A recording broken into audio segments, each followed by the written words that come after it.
ઇમરાન ખાનની મુક્તિ માટે યોજાયેલી અભૂતપૂર્વ કૂચ, પોલીસે અશ્રુવાયુનો બેફામ ઉપયોગ કર્યો.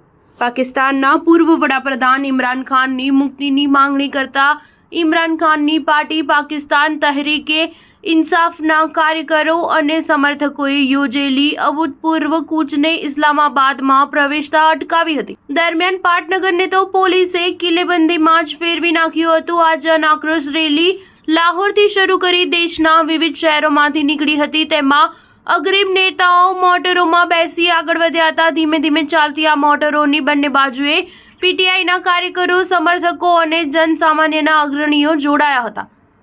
રેલીનું નેતૃત્વ પીટીઆઈના નેતા ઓમર અયુબ અને ખૈબર પખ્તુનવા પ્રાંતના મુખ્યમંત્રી અલી અમીન ગંડપુરે લીધું હતું.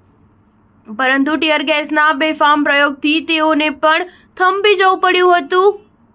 અટક બ્રિજ, કચ્છ ઇન્ટરચેન્જ અને ગાઝી બરોથા કેનાલ તરફના માર્ગોએ ત્રણ તરફથી આ કૂચ આગળ વધી હતી. પરંતુ ત્રણે બાજુએ પોલીસે લોખંડી આળસો ઊભી કરી એક પછી એક ટીયર ગેસના ટેટા ફોડતા રેલીને થંભી જવું પડ્યું હતું. અટક બ્રિજ પાસે રેલી અટકી ત્યારે ત્રણે તરફથી આવેલા રેલીના સભ્યોને કહ્યું હતું કે આપણે અત્યારે અટકાયા છીએ, પરંતુ પછીથી આગળ વધીશું જ. જ્યારે ઇમરાન ખાનના પત્ની બુશરા બીબી અટકાયા હતા ત્યારે તેઓએ કરવાને આગળ વધવા કહ્યું હતું અને જણાવ્યું હતું કે આપણે નકામો સમય બગાડી રહ્યા છીએ. સ્ટાર ન્યૂઝ 7 હંમેશા સચ્ચાઈની સાથે.